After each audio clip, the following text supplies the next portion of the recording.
Hi everybody, I'm Dr. Steve from Notting Hill Family Wellness Center. We're discussing carpal tunnel today and treatment and what we do for it. So in the first video we went over carpal tunnel. So essentially there's a sheath around, which is the tunnel, a nerve up top in here, and then you got 8 tendons going through and some blood flow. What happens? Inflammation gets all filled up in here, crushes that nerve, and you get a shooting pain into your thumb, first and middle finger. So what we already have here is the IFC machine on our patient here. We run it here with suction cups, not sticky pads, and we run that for about 10 to 12 minutes, usually with a heat pack, just to get a lot of blood flow to the area and loosen it up. In most cases, after 10, 12 minutes, we take it off, and then we begin the treatment. Most patients will start with Graston and then move their way into Shockwave. So Graston's essentially a tool. We have plastic ones, we have metal ones that scrape the area. And it's not the most pleasurable thing, but it does break up the tissue. So we come into here, we work in the carpal tunnel. We'll actually come all the way up and work all the muscles of the arm. We'll go over, work the muscles of the other arm, and definitely scrape in here. A lot of people, when we're doing this, who have carpal tunnel, when I bend their hand, they'll actually feel the shooting pain come down here, and that just relaxes the muscle. This will only be about 30 to 90 seconds, a couple passes, find out where the crunchy stuff is, find out where the patient's in the most pain, and then we'll move on to the Shockwave. To continue our carpal tunnel treatment, we've already done the IFC and the Graston. Those are just the appetizers for the gold standard, which is the Shockwave. So the Shockwave's a pneumatic gun.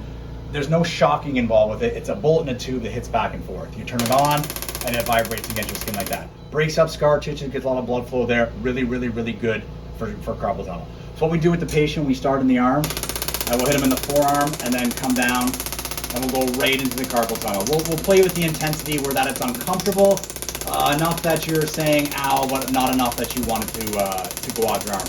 Most patients, when we're doing this, do find it to be actually rather relaxing, and there is different hand motion stuff we'll do at our clinic just to get right into the carpal tunnel, and a lot of times when I'm doing that in there, the patient can feel the sensation move down their arm like that. Most patients will have this between 1 and 3 bar on their hand. The machine goes to 5 for between 800 to 1600 hits. Okay, so once you're done treatment, you'll be texted a bunch of stuff from us. One of the things might say, depending on your type of a carpal tunnel, to get a tennis elbow brace, we do recommend this one. We'll send you the Amazon link, or you can buy it downstairs at the pharmacy. The biggest thing with us is you have to ice that wrist, okay? We're gonna send you icing instructions, definitely after the Shockwave the same day, and then for sure you're gonna do it a couple times a day, 20 minutes on, 20 minutes off. I would really do it first thing when you wake up in the morning if you're on a computer all day that's flaring it up, lunchtime, dinner, and then before bed.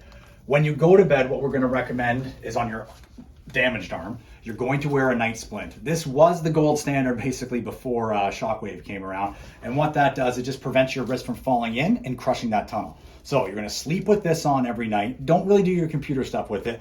You may or may not have to wear the tennis elbow, but you're definitely gonna ice that wrist a couple of times a day to get it down.